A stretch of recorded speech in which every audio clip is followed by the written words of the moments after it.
आज हम लोग जो कोलाइडल पार्टिकल्स या फिर जो तुम्हारे पास कोलाइडल सॉल्यूशंस होते हैं उनकी प्रॉपर्टीज़ के बारे में बेसिकली बात करने जा रहे हैं।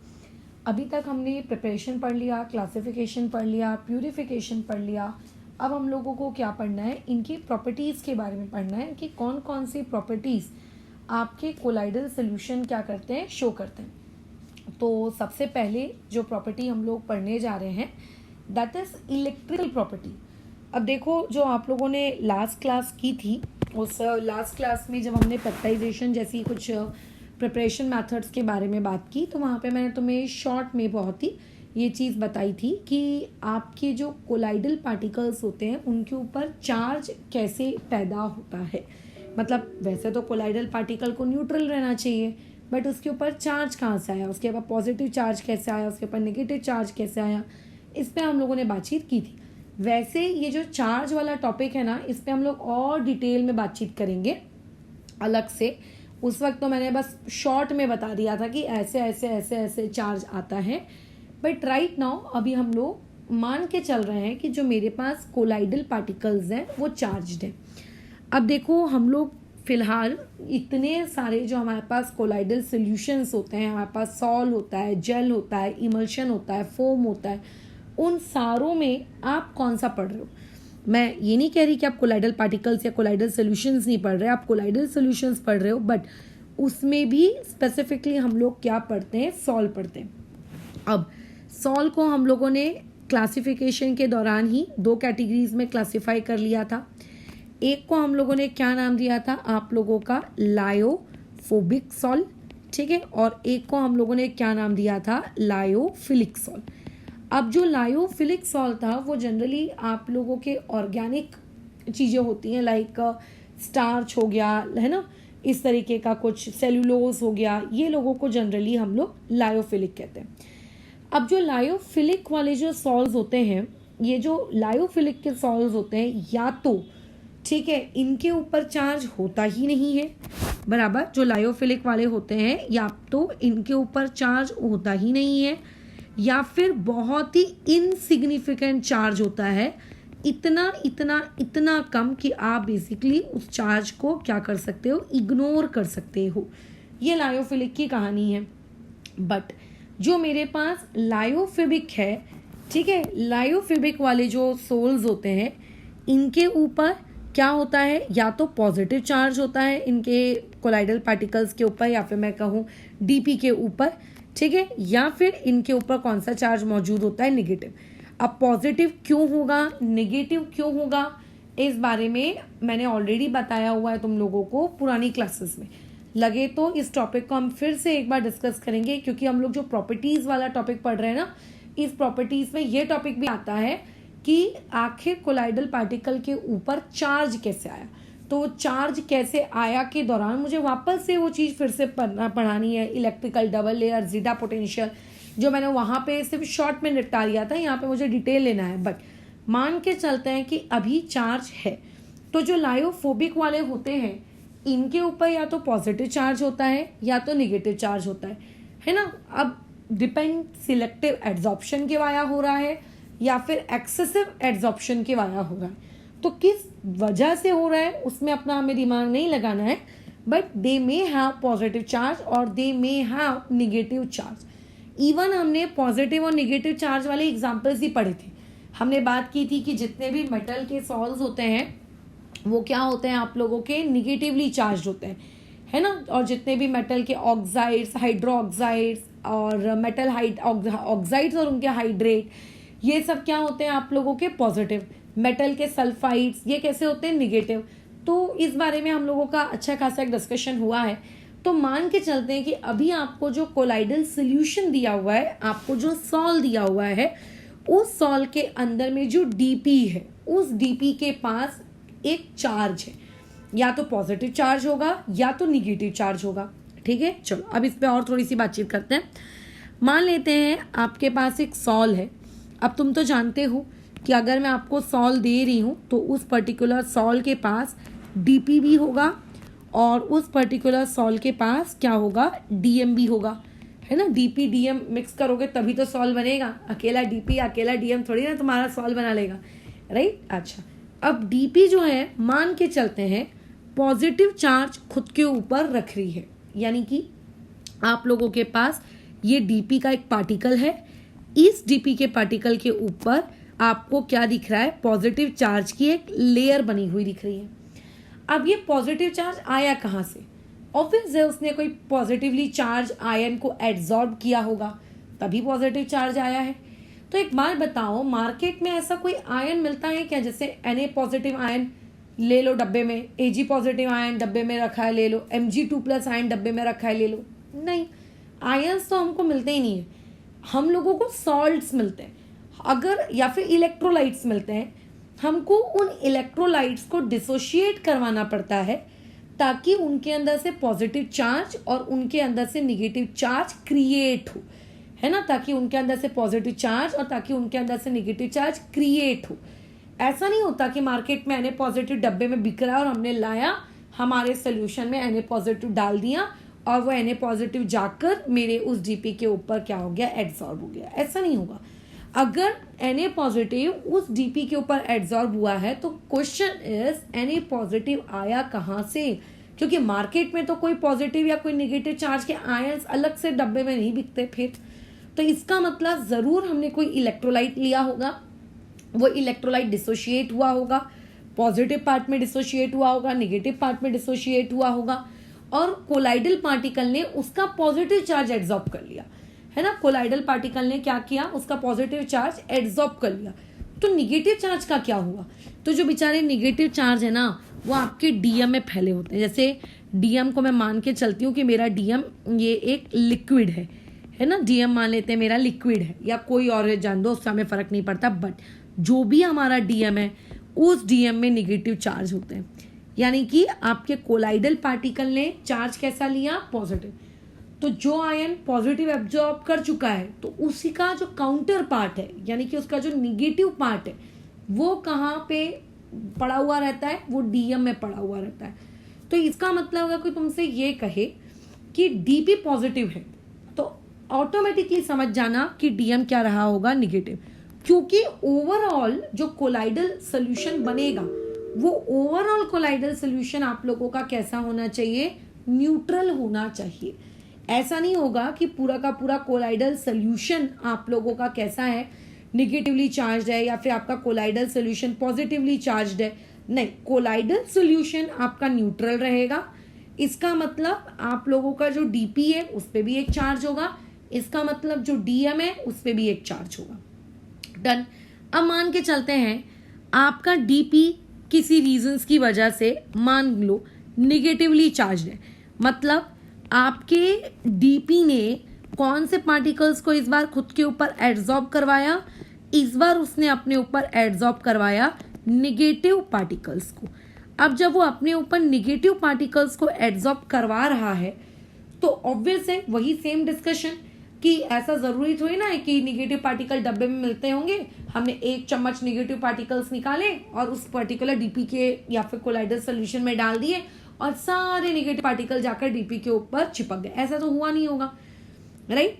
अगर मान लेते हैं आपका डीपी निगेटिव है तो इसका मतलब जरूर उस निगेटिव चार्ज को लाने के लिए बोलो क्या हुआ होगा, आप लोगों का कोई ना कोई इलेक्ट्रोलाइट डाला गया होगा, वो इलेक्ट्रोलाइट डिसोशिएट हुआ होगा, डिसोशिएट होकर उसने नेगेटिव चार्ज दिया जो कि डीपी ने रख लिया, और जो आपका बेचारा पॉजिटिव चार्ज है वो पॉजिटिव चार्ज बताओ कहाँ रह गया, आप लोगों के डीएम में रह गया।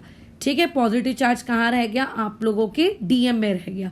तो इसका मतलब आपका जो डीएम वो कैसा चार्ज है, पॉजिटिव चार्ज है, डीपी कैसा चार्ज है, नेगेटिवली चार्ज है, एंड ओवरऑल जो कोलाइडल सोल्यूशन बना वो कोलाइडल सोल्यूशन आप लोगों का क्या है, न्यूट्रल है।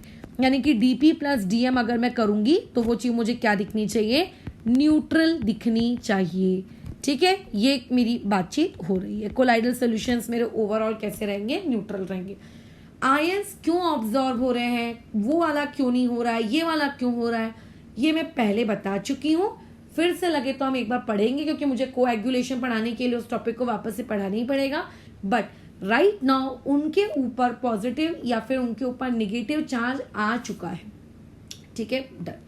अब जैसे तुमको मैंने कह दिया कि मेटल के ऑक्साइड्स, मेटल के हाइड्रोक्साइड्स, मेटल के हाइड्रेटेड ऑक्साइड्स एक्सेट्रा एक्सेट्रा ये पॉजिटिवली चार्ज होते हैं। मैंने कहा मेटल के सल्फाइड्स निगेटिवली चार्ज होते हैं। मैंने कहा मेटल के सोल्स निगेटिवली चार्ज होते हैं।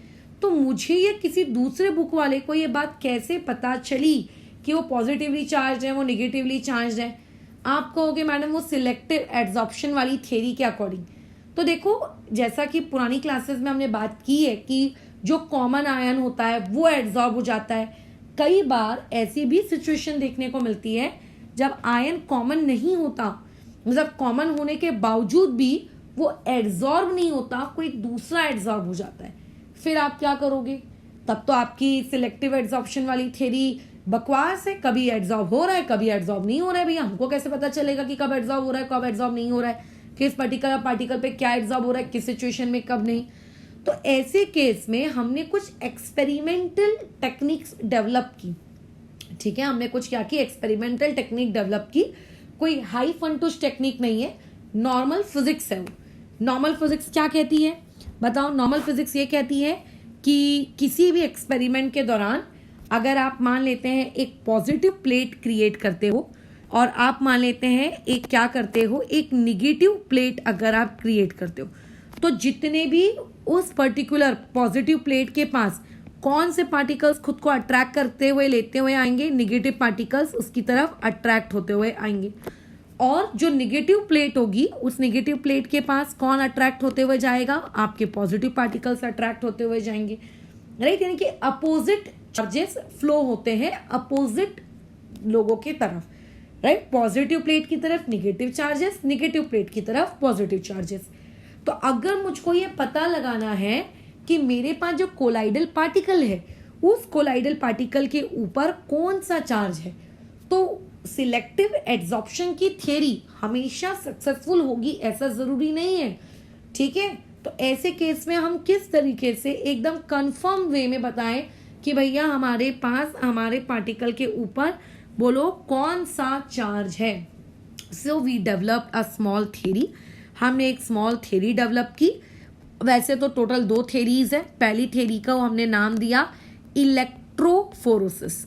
ठीक है, इसको हम लोगों ने क्या नाम दे दिया आप लोगों का? इलेक्ट्रोफोरेसिस। और दूसरा हमने नाम दिया इलेक्ट्रो ऑस्मोसिस। ठीक है, एक को नाम दिया इलेक्ट्रोफोरेसिस और दूसरे को हम लोगों ने क्या नाम दे दिया? Electro osmosis. अब समझते हैं कि ये दोनों वर्ड्स क्या हैं, किस तरीके से इंपॉर्टेंस रखते हैं हमारी लाइफ में। कुछ नहीं है, अगर मैं इलेक्ट्रोफोरेसिस के बारे में बातचीत करूं तो इलेक्ट्रोफोरेसिस का 1 वर्ड में मीनिंग होता है मूवमेंट ऑफ कोलाइडल पार्टिकल्स। खत्म। ठीक है, मूवमेंट ऑफ कोलाइडल पार्टिकल्स यानी कि मूवमेंट ऑफ डीपी। ठीक, जो पार्टिकल्स होते हैं मैं उसकी बात कर रही हूँ। पार्टिकल्स कहो या फिर आप सॉल्यूट कहो, उसका अगर मूवमेंट हो रहा है, ठीक है, किसके तरफ? टूवर्ड आप लोगों के इलेक्ट्रिक प्लेट्स के तरफ, तो उस मूवमेंट को हम लोग क्या कहेंगे? इलेक्ट्रोफोरेसिस कहेंगे। खत्म बात। अब यहाँ पे मैंने वर्ड यूज किया है इलेक्ट्रिक प्लेट। मैंने ना तो पॉजिटिव बोला है ना तो मैंने निगेटिव बोला है। क्यों? क्योंकि अगर मान लेते हैं मेरा जो डीपी है उसके ऊपर एक निगेटिव चार्ज है, तो वो कौन सी प्लेट की तरफ मूव करेगा? वो एक पॉजिटिव प्लेट की तरफ मूव करेगा। अगर मेरे डीपी के ऊपर पॉजिटिव चार्ज है तो वो एक नेगेटिव प्लेट की तरफ मूव करेगा। मैंने वहां पे पॉजिटिव प्लेट या नेगेटिव प्लेट मेंशन नहीं किया। उसका जो मूवमेंट है वो किसी भी प्लेट की तरफ हो सकता है, डिपेंड कि पार्टिकल के ऊपर चार्ज क्या है। हाँ, अगर मान लेते हैं आपको एक ऐसा पार्टिकल ले लेते हो जो खैर न्यूट्रल है, तो डेफिनेटली उसका किसी भी तरफ मूवमेंट नहीं होगा। बट अगर हमारे पास एक चार्ज पार्टिकल है तो चार्ज पार्टिकल का मूवमेंट डिपेंड कि उसके ऊपर चार्ज क्या है, किसी भी प्लेट की तरफ हो सकता है। तो इसी पर्टिकुलर मूवमेंट को हम लोग बेसिकली क्या कहते हैं? इलेक्ट्रोफोरेसिस कहते हैं। और अगर मैं बात करूं इलेक्ट्रो ऑस्मोसिस की, तो देखो इलेक्ट्रो ऑस्मोसिस में क्या होता है, हम लोग डीपी का मूवमेंट रेस्ट्रिक्ट कर देते हैं। इलेक्ट्रोफोरेसिस में क्या हो रहा है? डीपी के पार्टिकल्स मूव कर रहे हैं, राइट? डीएम को कुछ नहीं हो रहा, डीएम बस पड़ा हुआ है ऐसे ही फालतू। तो हमने क्या किया, इलेक्ट्रो ऑस्मोसिस में डीपी के पार्टिकल्स का जो मूवमेंट है ना वो रेस्ट्रिक्ट आउट कर दिया, और इलेक्ट्रो ऑस्मोसिस में मूवमेंट हो रहा है किसका, डीएम का, और डीएम मूव कर रहा है अगेन किसकी तरफ, टुवर्ड इलेक्ट्रिक प्लेट्स। तो इसी मूवमेंट को बेसिकली हम लोग क्या कहते हैं, आप लोगों का इलेक्ट्रो ऑस्मोसिस कहते हैं। ठीक है, अब हम समझते हैं कि ये पर्टिकुलर प्रोसेस हुई कैसे, एक बार इलेक्ट्रोफोरेसिस, एक बार इलेक्ट्रोऑस्मोसिस। और ये इलेक्ट्रोफोरेसिस और ये इलेक्ट्रोऑस्मोसिस दोनों ही हम लोगों की काफ़ी क्या कहते हैं, एसेंशियल एक्सपेरिमेंटल प्रोसेस है, जिससे हम लोग स्पेसिफाई कर सकते हैं कि हमारे पास जो पर्टिकुलर पार्टिकल है उस पार्टिकल के ऊपर क्या है, चार्ज कितना है। ठीक है, उसको हम लोग क्या कर सकते हैं, पता लगा सकते हैं कि उसके ऊपर चार्ज कितना है। अगर आप ये देख रहे हो कि निगेटिव प्लेट के पास बहुत सारे कुछ पार्टिकल्स आके जमा हो गए, तो आप कॉमन सेंस का इस्तेमाल करके बोल सकते हो कि अच्छा जरूर कोलॉइडल पार्टिकल मेरा पॉजिटिवली चार्ज रहा होगा, एंड वाइस वर्सा, राइट। अच्छा, उल्टा सोचो, अगर डीएम का मूवमेंट इमेजिन करिए, अगर मैं आपसे ये कहूं कि आपके पास जो डीएम है, इस डीएम का जो मूवमेंट है वो एक निगेटिव प्लेट की तरफ हुआ है, इसका मतलब डीएम का जो मूवमेंट है वो किसकी तरफ हुआ है, निगेटिव प्लेट। मतलब निगेटिव प्लेट के पास डीएम जाके जमा हो गया। लेट्स से मैंने अगर आपको ऐसा कहा, तो इसका मतलब क्या है, इसका मतलब डीएम खुद कैसा रहा होगा, डीएम खुद एक पॉजिटिव स्पीशीज रही होगी। और अगर डीएम खुद एक पॉजिटिव स्पीशीज है, तो मुझे एक बात बताओ कि जो डीपी रहा होगा वो डीपी कैसा रहा होगा, डीपी आपका एक निगेटिवली चार्ज स्पीशीज रही होगी। ऐसा मैं कैसे कह पा रही हूं, मैंने ऊपर देखो एक्सप्लेन भी किया है कि अगर डीपी पॉजिटिव होता है तो डीएम को नेगेटिव होना पड़ता है, अगर डीएम नेगेटिव होता है तो डीपी को पॉजिटिव होना पड़ता है। ओवरऑल चार्ज किसी भी कोलाइडल सोल्यूशन का क्या होना चाहिए, न्यूट्रल होना चाहिए। So both these techniques are very useful for determining the charge on what colloidal particles. तो इस तरीके से आप बहुत ही सक्सेसफुली एक्सपेरिमेंटली आप क्या कर सकते हो, डिटरमाइन कर सकते हो, क्या डिटरमाइन कर सकते हो, चार्ज डिटरमाइन कर सकते हो किसके ऊपर, ऑन कोलाइडल पार्टिकल्स यानी कि डीपी के ऊपर। ठीक है, अब एक बार एक्सपेरिमेंटली देख लेते हैं कि इलेक्ट्रोऑस्मोसिस का एक्सपेरिमेंट या इलेक्ट्रोफोरेसिस का एक्सपेरिमेंट आखिर किया कैसे जाता है, फिर और इससे रिलेटेड टर्म्स के रिगार्डिंग हम लोग बातचीत करेंगे। देखो, ये एक पर्टिकुलर डायग्राम है, इसमें before electrophoresis and after electrophoresis वाली कंडीशन आपको दी गई है। बिफोर मैंने यहाँ पे एक प्लेट क्रिएट कर दी है, मतलब यहाँ पे एक इलेक्ट्रोड क्रिएट कर दिया है, सच दैट ये इलेक्ट्रोड या फिर मैं ये निगेटिव प्लेट, और यहाँ पे हमने एक प्लेट हैंग आउट कर दी है सच दैट पॉजिटिवली चार्ज्ड। अब हो क्या रहा है कि मैंने अभी करंट शुरू नहीं किया, यानी कि अभी दोनों प्लेट है तो पॉजिटिव नेगेटिव, बट अभी कुछ भी चार्जेस उनमें नहीं है। तो क्या होगा, आप लोगों का करंट सप्लाई शुरू करने से पहले, मतलब देखो अभी की कैसी है, आप लोग अगर चेक करोगे आपको की कैसी दिख रही है, की अभी आपको कैसी दिख रही है, ओपन दिख रही है, मतलब अभी करंट सर्किट में फ्लो होने का है। तो सर्किट में करंट फ्लो होने से पहले क्या पॉजिटिव क्या नेगेटिव सब कुछ ही बराबर है। तो ऐसे में आपका जो कोलाइडल सोल्यूशन है, उस कोलाइडल सोल्यूशन में देखो क्या देखने को मिल रहा है तुम्हें, पार्टिकल्स आपको देखने को मिल रहा है। ये जो मैं पीछे ऐसे पिंक पिंक पिंक पिंक बना रही हूँ, ये कौन है, मेरा डीएम है, ठीक है। अच्छा, और जो मैं ऐसे येलो येलो बना रही हूँ, ये मेरा, अच्छा येलो तो दिखेगा नहीं, खैर ब्लू कलर ले लेते हैं। ये जो मैं ब्लू कलर से बना रही हूँ, ये कौन है मेरा, ये निगेटिव पार्टिकल्स है। अब देखो, जरूरी नहीं है कि किसी भी कोलाइडल के ऊपर दोनों ही चार्जेस हो, मतलब न्यूट्रल हो सकता है, बट वो लायोफिलिक होगा। और लायोफिलिक वालों के लिए हम ये एक्सपेरिमेंट नहीं कर रहे हैं, हम ये फोबिक वालों के लिए कर रहे हैं। तो फोबिक में या तो किसी के ऊपर नेगेटिव होगा या तो किसी के ऊपर पॉजिटिव। अभी देखो, बहुत ही सब कुछ यूनिफॉर्मली डिस्ट्रीब्यूट था। फिर तुमने क्या की, यहाँ से जो ये तुम्हारी की है, इस की को तुमने क्या कर दिया, क्लोज कर दिया। तो जब तुम इस की को क्लोज कर दे रहे हो तो तुम्हारा ये वाला जो प्लेट है वो निगेटिवली चार्ज बन गया, और ये जो तुम्हारा प्लेट है इस तरफ वाला, ये कैसा बन गया, ये पॉजिटिवली चार्ज बन गया। तुम ये देखते हो कि उस डीएम, जहां डीएम था, डीएम वैसे का वैसी है, लेकिन उस डीएम के सारे निगेटिव पार्टिकल्स निकल निकल के बोलो कहाँ पहुंच गए, आप लोगों के उस पर्टिकुलर पॉजिटिव प्लेट के आजू बाजू जाकर ऐसे देखो, पूरे गुच्छे में अंगूर का गुच्छा कैसा होता है, बस उसी तरीके से जाकर बताओ, उसको सराउंड कर दिए। और इसी पर्टिकुलर फेनोमेना को हम लोग क्या कहते हैं, इलेक्ट्रोफोरोसिस कहते हैं, या फिर इसका समटाइम्स आपको एक दूसरा नाम भी देखने को मिलता है इलेक्ट्रोफोरोसिस को, इसको कहा जाता है कैटाफोरोसिस। ठीक है, इलेक्ट्रोफोरोसिस का एक और दूसरा नाम होता है, दैट इज नोन एज कैटाफोरोसिस। तो ये आपको देखने को मिलता है। तो प्लेट के पास अगर तुम्हें वो निगेटिवली चार्ज पार्टिकल्स देखने को मिल रहे हैं तो समझ जाओ कि आप लोगों के जो ओवरऑल कोलाइडल पार्टिकल्स थे उनके ऊपर कैसा चार्ज था, नेगेटिव। एक डाउट होता है एक स्टूडेंट का कि मैम हमको आयंस दिखते थोड़ी ना है, तो आप कैसे बता सकते हो कि वहां पर निगेटिव आयन आए कि पॉजिटिव आयन आए। देखो, जब भी हम इलेक्ट्रोकेमिस्ट्री वाले टॉपिक से डील करते हैं तो कैथोड और एनोड के पास जब भी कोई रिस्पेक्टिव आयन पहुंचता है तो कैथोड और एनोड उस रिस्पेक्टिव आयन को वैसे छोड़ थोड़ी ना देती है। बोलो, वो उसका क्या करवाती है, वो उसका रिडक्शन करवा देती है या फिर उसका ऑक्सीडेशन करवा देती है। अगर मेरे को कहीं पे किसी पर्टिकुलर इलेक्ट्रोड के पास से हाइड्रोजन गैस निकल रही है, इस बात की कंफर्मेशन हो गई, तो इसका मतलब हाइड्रोजन गैस कब निकली होगी, जब H पॉजिटिव आया होगा, और वही H पॉजिटिव तो बेसिकली किस में कन्वर्ट हुआ होगा, H2 में कन्वर्ट हुआ होगा, right. So therefore by this you can say कि वहां पे पॉजिटिव आयंस आए थे कि वहां नेगेटिव। फॉर एग्जाम्पल, अगर मुझे वहां पे क्लोरीन गैस मान लेते प्रोड्यूस होती हुई दिख रही है, सो आई कैन से कि जरूर वहां पे Cl नेगेटिव आयंस आए होंगे। By this I can say the ions at my plates are positive और नेगेटिव। अदरवाइज मैं आयंस को देख थोड़ी ना पाऊंगी। तुम घर में नमक डिजोल्व करो पानी में, क्या पानी में नमक डिजोल्व करने के बाद तुम्हें उस पानी के अंदर से Na पॉजिटिव या Cl नेगेटिव आयंस हेलो करते हुए जाते हैं क्या, हेलो हेलो देखो मैं पॉजिटिव आयन जा रहा हूं, मैं नेगेटिव आयन जा रहा हूं फिर। So this is one of the method to identify, ठीक है, the which charge is carrying by your colloidal particle.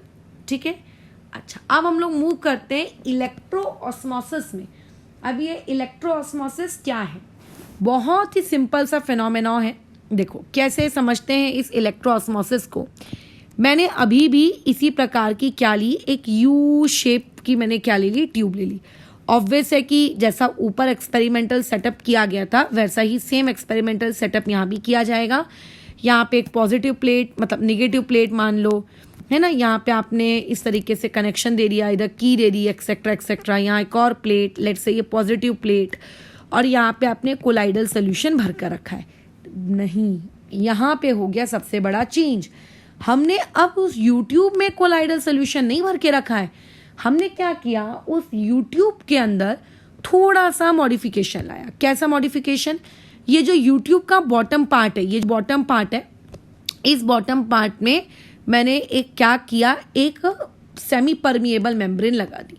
SPM कहेंगे शॉर्ट में इसको, क्या लगा दी, सेमी परमिएबल मेम्ब्रेन, या फिर कई किताबों में आप यहाँ पे इस वर्ड का भी इस्तेमाल करते हुए पढ़ोगे, डायफ्राम आपने यहाँ पे लगा दिया है। ठीक है, ये आपने जो भी है सेमी परमिएबल मेम्ब्रेन लगा दी। और बेसिकली अब आपका जो कोलाइडल सोल्यूशन है वो यहाँ पे भरा हुआ है, ये यहाँ पे आपका कोलाइडल सोल्यूशन भरा, यहाँ पे हम लोगों ने हमारे सॉल को भर के रखा है। या और जो बाकी का यूट्यूब का हिस्सा है यहाँ पे आपने फिर क्या भरा है, ये खाली है क्या, नहीं खाली नहीं है भाई, वो यहाँ पे भी हमने भरा है, यहाँ पे हमने भरा है डी आयोनाइज्ड वाटर। ये जो बचा हुआ पार्ट है ना, यहाँ पे हम लोगों ने क्या भर के रखा है, डी आयोनाइज्ड वाटर। तो ऊपर वाले डायग्राम से ये नीचे वाला डायग्राम किस तरीके से डिफरेंट है। ऊपर वाले डायग्राम में पूरी की पूरी यूट्यूब में हमने कोलाइडल सोल्यूशन यानी कि सॉल को भरकर रखा हुआ था, और अब नीचे वाले डायग्राम में हमने उस पर्टिकुलर यूट्यूब के बॉटम पार्ट में क्या क्रिएट कर लिया, एक क्या कह सकते हैं, रूम क्रिएट कर दिया। उस रूम में हमने सॉल को रखा और बाकी जगह में हमने किसको भर के रखा हुआ है, आप लोगों के पानी को, डी आयोनाइज्ड वाटर। ठीक है, या फिर मैं कह सकती हूँ डिस्टिल्ड वाटर टाइप, जिनमें वो भी डिस्टिल नहीं, double distilled, triple distilled, Quadra distilled, इस तरीके के अच्छे लेवल के डिस्टिल्ड वाटर की मैं बात करूँ, मैंने उनको भरकर वहां पे रखा हुआ है। अच्छा, अब होगा क्या, देखो सेमी परमिएबल मेम्ब्रेन के बारे में एक फैक्ट है जो तुम्हें पता होना चाहिए। अगर मैं वर्ड बोलूंगी परमिएबल, इसका मतलब क्या है, अलाउ करना। मैं बोलूंगी नॉन परमिएबल, इसका मतलब है अलाउ नहीं करना। अगर मैं कहूंगी सेमी परमिएबल तो इसका मतलब क्या है, कि थोड़ा थोड़ा अलाउ हो रहा है, थोड़ा थोड़ा अलाउ नहीं हो रहा है। तो बेसिकली सेमी परमिएबल मेम्ब्रेन हम उन पर्टिकुलर मेम्ब्रेन्स को कहते हैं जो अपने अंदर से सॉल्वेंट के जो पार्टिकल्स होते हैं, सॉल्वेंट यानी कि कौन, डीएम, ठीक है, सॉल्वेंट के जो पार्टिकल्स होते हैं उनको अपने अंदर से मूव करना वो अलाउ करती हैं, ठीक है। और जो आपके सॉल्यूट के पार्टिकल्स होते हैं यानी कि बोलो कौन, डीपी, उनको वो अलाउ नहीं करती, नॉट अलाउड, उन लोगों को मूवमेंट अलाउड नहीं है, अपने अंदर से वो सॉल्यूट के पार्टिकल्स को मूव करवाती नहीं है।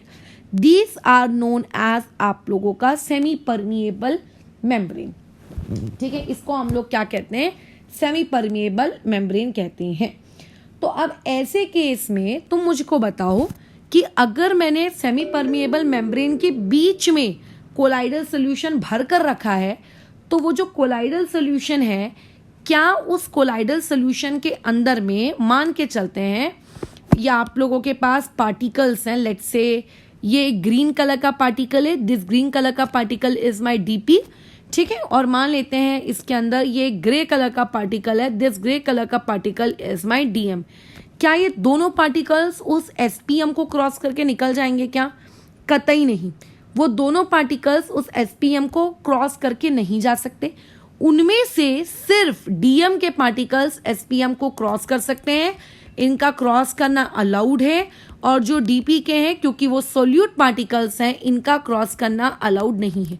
तो होगा क्या, अगर डीएम के ऊपर पॉजिटिव चार्ज होगा, मान के चलते हैं, तो सारे के सारे डीएम के पार्टिकल्स बोलो कहाँ जाएंगे, मान लो कि आपका जो डीएम है, मैंने यहाँ जो डीएम लिया है ये पॉजिटिवली चार्ज डीएम है ना, तो ऐसे में क्या होगा, जितने भी डीएम के पार्टिकल्स हैं वो किसकी तरफ अट्रैक्ट होंगे, एक निगेटिव प्लेट की तरफ अट्रैक्ट होंगे, और सबरे के सब निगेटिव प्लेट के पास जाके इस तरीके से चिपक जाएंगे, ये ऐसे, यानी कि यहाँ पे बेसिकली कौन आके जमा हो गया, आपका डीएम आके जमा हो गया।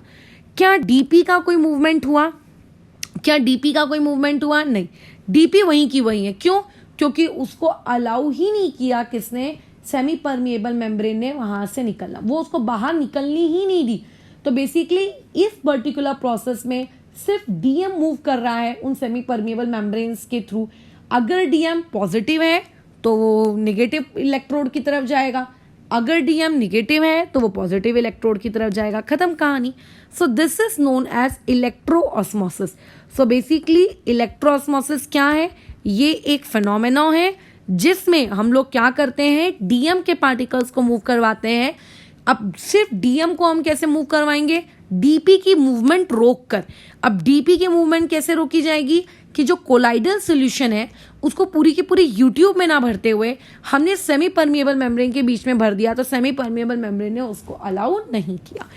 पुराने ज़माने में actually semi permeable membranes animal bladder वगैरह की यूज़ की जाती थी, but right now we can make semi permeable membrane in our lab, ठीक है। तो इस पर्टिकुलर प्रोसेस को हम लोग बेसिकली क्या कहेंगे, आप लोगों का इलेक्ट्रोऑस्मोसिस कहेंगे, ठीक है। ये वाली चीज़ क्या होती है, आप लोगों की इलेक्ट्रोऑस्मोसिस। कितना आसान है, इलेक्ट्रोफोरोसिस क्या होता है, इलेक्ट्रोऑस्मोसिस क्या होता है, बेसिक टर्म्स हैं वो हम लोग यहाँ पे डिफाइन कर लेते हैं। अगर तुम्हें देखो क्या है कि अब हमने इलेक्ट्रोऑस्मोसिस और इलेक्ट्रोफोरोसिस ये दोनों चीज़ें हम लोगों ने पढ़ ली। अब बात यहाँ पे एक आती है बहुत ही important point, that is electrophoretic mobility. अब देखो ये जो वर्ड है, इस वर्ड के नाम में मत जाना, सीधा सीधा तुम्हें इसका सिर्फ मीनिंग समझना है, क्योंकि पूरा का पूरा चैप्टर ही बेसिकली तुम्हारा थ्योरेटिकल है। और मोबिलिटी का मतलब क्या, मोबिलिटी का मतलब होता है मूवमेंट, है ना, कि पार्टिकल्स कैसे मूव कर रहे हैं, कितनी स्पीड के साथ मूव कर रहे हैं, बराबर, उसको बेसिकली हम लोग कहते हैं मोबिलिटी। सही कह रही हूँ मैं? तो अब ऐसे केस में इमेजिन करिए, हमने जो ऊपर प्रोसेस की इलेक्ट्रोफोरोसिस में, यहाँ पे कुछ ना कुछ आपने पोटेंशियल अप्लाई किया होगा, बैटरी लेते हो, कुछ ना कुछ तो पोटेंशियल होता ही है ना। अच्छा, अब मान लेते हैं कि अगर मान लेते हैं पोटेंशियल डिफरेंस मान लो 1 वोल्ट है, ठीक है, मान लेते हैं पोटेंशियल डिफरेंस कितना है, 1 वोल्ट। अब 1 वोल्ट अगर आप पोटेंशियल डिफरेंस दोगे तो पार्टिकल्स के मूवमेंट करेंगे वो लोग। 1 वोल्ट क्या, 1 वोल्ट से कम भी दोगे तो भी करेंगे, उससे ज़्यादा दोगे तो भी करेंगे, बट 1 वोल्ट पे पार्टिकल्स डीपी का कुछ ना कुछ बोलो क्या होगा, मूवमेंट होगा। तो जो डीपी का मूवमेंट होगा उसमें जो पार्टिकल्स मूव कर रहे होंगे आप उनकी क्या कर लो, स्पीड कैलकुलेट कर लो। ठीक है, आप उनकी वो जो मूवमेंट की जो स्पीड है आप कैलकुलेट कर लो। अब तुम बोलोगे कि स्पीड कैसे कैलकुलेट कर सकते हैं, मैथमेटिकली एक्सप्रेशंस होते हैं by which you can calculate the speed. आप उनकी स्पीड कैलकुलेट कर लो। That speed is basically known as आप लोगों का इलेक्ट्रोफोरेटिक मोबिलिटी। ठीक है, उसी पर्टिकुलर टर्म को हम लोग क्या कहते हैं, इलेक्ट्रोफोरेटिक मोबिलिटी। ठीक है, बस खत्म हो गया कहानी। ये इतना सा छोटा सा सब टॉपिक था। ठीक है, नेक्स्ट टॉपिक पे मूव करते हैं। इसी पर्टिकुलर पॉइंट से रिलेटेड पॉइंट है वो होता है आप लोगों का आइसो इलेक्ट्रिक पॉइंट। अब पहले तो समझते हैं ये word iso electric point basically आप लोगों का क्या है। जैसा कि मैंने अभी कहा कि जो आप लोगों का डीपी होता है उस डीपी के ऊपर कुछ ना कुछ चार्ज होता है, यानी कि या तो वो निगेटिवली चार्ज होगा या तो पॉजिटिवली चार्ज होगा। तो ऐसे में अब हम लोग क्या कर रहे हैं, उस पर्टिकुलर कोलाइडल सोल्यूशन को जब इलेक्ट्रोफोरेसिस करवाते हैं तो उसके डीपी के जो पार्टिकल्स हैं वो रिस्पेक्टिव इलेक्ट्रोड्स की तरफ मूव करते हैं, डिपेंड कि उनके ऊपर चार्ज कितना मतलब कौन सा वाला है। अब मान के चलो, ठीक है, मान के चलो हम लोगों ने क्या किया, पोटेंशियल अप्लाई किया। हम लोगों ने क्या किया, आपका जो कोलाइडल सोल्यूशन है या फिर मैं कहूँ जो सॉल है, उस सॉल में हमने क्या किया, पोटेंशियल दिया उसको, बैटरी वैटरी सब मजे से लगा दी, पोटेंशियल अप्लाई किया। अच्छा, लेकिन हम ये देख रहे हैं कि अभी हमने ना क्या किया है, उस पर्टिकुलर सॉल का एक पीएच सेट कर दिया। मतलब एक हमने एक पीएच की जो वैल्यू होती है ना सॉल की, वो एक सेट कर दी, एक रेंज में सेट कर दी है। मतलब हमने एक स्पेसिफिक रेंज का सॉल लिया है, स्पेसिफिक पीएच रेंज का हमने एक सॉल लिया है। तो हम ये देख रहे हैं कि मैं पोटेंशियल भी अप्लाई कर रहा हूँ, मेरा पीएच भी सेट हो गया है, लेकिन फिर भी जो डीपी के पार्टिकल्स हैं वो डीपी के पार्टिकल्स मूव नहीं हो रहे हैं। ठीक है, डीपी के पार्टिकल्स क्या नहीं हो रहे हैं, मूव नहीं हो रहे। क्यों नहीं हो रहे, क्या वो लोग न्यूट्रल है क्या? नहीं यार, चार्ज तो था, है ना, चार्ज तो था उनमें, या तो पॉजिटिव चार्ज था या तो निगेटिव चार्ज था, लेकिन अब ये लोग मूव क्यों नहीं हो रहे? क्यों नहीं हो रहे? इसका मूव नहीं हो रहे, इसका मतलब तो एक ही है कि जरूर आपके डीपी के पार्टिकल्स अब क्या हो गए होंगे, न्यूट्रल हो गए होंगे। ठीक है, न्यूट्रल हो गए होंगे, या फिर मैं ऐसा कहूं कि अनचार्ज्ड हो गए हैं, है ना, वो क्या हो गए हैं, आप लोगों के अनचार्ज्ड हो गए हैं। तो आखिर जो चीज पहले चार्ज थी, ठीक है, वो चीज अब अनचार्ज्ड हो गई। ठीक है, जो चीज आप लोगों की पहले चार्ज्ड थी अब वही चीज आप लोगों की क्या हो गई है, अनचार्ज्ड हो गई है। तो बेसिकली आइसो इलेक्ट्रिक पॉइंट इसी वैल्यू को कहते हैं। ठीक है, आइसो इलेक्ट्रिक पॉइंट इसी वैल्यू को कहते हैं कि आप लोगों के जो सॉल के डीपी पार्टिकल्स हैं, ठीक है, जो सॉल के डीपी पार्टिकल्स हैं वो क्या हो जाते हैं, द पॉइंट एट विच, ठीक है, एक ऐसा पॉइंट, ठीक है, at which the DP particles of sol becomes uncharged, जो क्या हो जाता है, अनचार्ज्ड हो जाते हैं। ठीक है, क्या हो जाते हैं, अनचार्ज। बस उसी पॉइंट को आप लोगों का क्या कहा जाता है, आइसो इलेक्ट्रिक पॉइंट कहा जाता है। अब ये आइसो इलेक्ट्रिक पॉइंट क्या है, ये बात क्लियर है? अच्छा, अब देखो ये जो आइसो इलेक्ट्रिक पॉइंट होता है ना, ये आइसो इलेक्ट्रिक पॉइंट अलग अलग सॉल के लिए अलग अलग होता है। ठीक है, जैसे मान लेते हैं मेरा ब्लड है, उसकी एक पीएच रेंज अलग होगी, जिस पीएच रेंज पर वो क्या कर रहा होगा, आइसो इलेक्ट्रिक पॉइंट शो कर रहा होगा, है ना। अच्छा, मेरा पास मान लेते हैं कोई हनी और वाटर का सोल्यूशन है मान लो, तो उसकी एक पीएच रेंज अलग होगी जहां पे वो क्या कर रहा होगा, आप लोगों का आइसो इलेक्ट्रिक पॉइंट वाली वैल्यू शो कर रहा होगा। सो बेसिकली सबके लिए आइसो इलेक्ट्रिक पॉइंट कैसा रहता है, अलग अलग होता है। अब लेकिन इस आइसो इलेक्ट्रिक पॉइंट पर पहुंचने के बाद क्योंकि लायोफोबिक सॉल्ट्स के ऊपर का बोलो क्या हो जाता है, सारा का सारा चार्ज खत्म हो जाता है। ठीक है, सारा का सारा चार्ज उनके ऊपर का बोलो क्या हो जाता है, खत्म हो जाता है। अब बेचारों के ऊपर जब सारा का सारा चार्ज उनका खत्म हो जाता है, तो चार्ज खत्म होने की वजह से जो आपका सॉल है वो क्या हो जाता है, अनस्टेबल। हम लोग इस टॉपिक पे भी बात करेंगे कि आखिर सॉल्ट की स्टेबिलिटी कैसे जज की जाती है। ठीक है, हम लोग इस बारे में भी बात करेंगे कि आखिर सॉल्ट की स्टेबिलिटी कैसे जज की जाती है। राइट नाउ मैं सॉल्ट की स्टेबिलिटी वाले टॉपिक पे बात नहीं कर रही हूँ। मेरा भी सिर्फ एम कितना है, सिर्फ इतना सा कि तुमको ये पता होना चाहिए कि हाँ करके कि आइसोइलेक्ट्रिक पॉइंट होता क्या है। उस पॉइंट पे जाके आपके सॉल्ट अनस्टेबल हो जाते हैं और जो डीपी के पार्टिकल्स होते हैं वो डीपी के पार्टिकल्स कोएगुलेट हो जाते हैं। कोएगुलेट का मतलब राइट नाउ आप ऐसा समझ सकते हो कि वो लोग गए और जाके बॉटम में जाके वो लोग क्या हो गए, डिपॉजिट हो गए। बॉटम में जाके वो लोग क्या हो गए, डिपॉजिट हो गए। ठीक है, वो लोग पीपीटी बना लिए।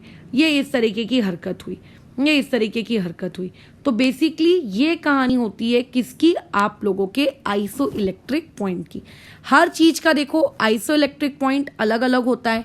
जैसे अगर अपन लोग बात करें कोलाइडल सोल्यूशन की, जो कि हीमोग्लोबिन से मान लेते हैं बना हुआ है, तो हीमोग्लोबिन के केस में अगर कोई पूछेगा कि ऐसी कौन सी मैं पीएच रखूं, मतलब हमारे हीमोग्लोबिन की ऐसी मैं कौन सी पीएच रखूं जहां पर आइसोइलेक्ट्रिक पॉइंट ऑब्टेन हो जाए, तो आप ये देखोगे कि 4.3 से 5.3 के बीच में आपको आइसोइलेक्ट्रिक पॉइंट मिल जाएगा, है ना। आप अगर दूध में पाए जाने वाले कैसीन की अगर बात करते हैं, जिसके बारे में हमने कुछ दिनों पहले भी बात की थी कि आप लोगों का क्या होता है, इमल्सिफायर होते हैं, राइट। तो इन लोगों के लिए ही पीएच रेंज बताइए कितनी हो जाएगी, 4.1 से 4.7 के तरफ हो जाएगी। सो बेसिकली सबके लिए आइसो इलेक्ट्रिक पॉइंट का जो पीएच है वो पीएच कैसी है, सबके लिए अलग अलग होती है। इवन इसी सेम टॉपिक को तुम ऑर्गेनिक केमिस्ट्री में भी पढ़ते हो। जब आप लोगों का वो आखिरी चैप्टर चलता है ना, नाइट्रोजन कंटेनिंग कंपाउंड्स वाला, वहां पे भी आप ये पढ़ते हो। अच्छा, वहां पे मैं इन शॉर्ट थोड़ा सा तुमको ये अभी बता देती हूँ कि ये चीज़ क्या होती है। हम लोगों ने बायोमोलिक्यूल्स पढ़ा है, हमें अच्छे से पता है कि प्रोटीन्स क्या होते हैं। ठीक है, लेट्स से अगर किसी ने नहीं पढ़ा है तो उसको मैं बता दूं, प्रोटीन में लंबी लंबी कार्बन की चेन होती है। उन लंबी लंबी कार्बन की चेन के अलावा उनके पास 2 फंक्शनल ग्रुप्स होते हैं।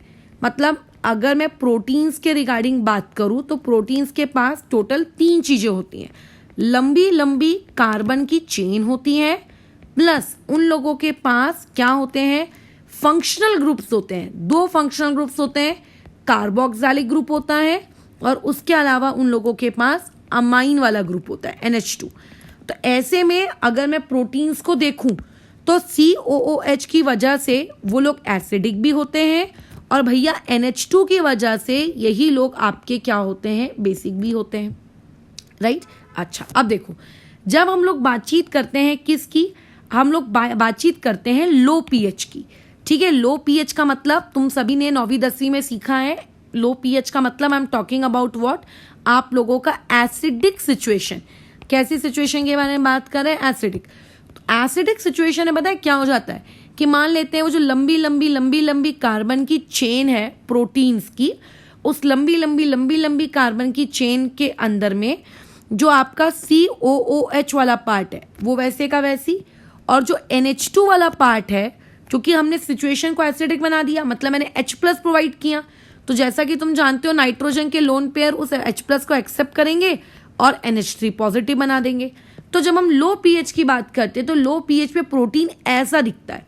ठीक है, हम लोगों को लो पीएच पे हमारा प्रोटीन ऐसा दिखता है।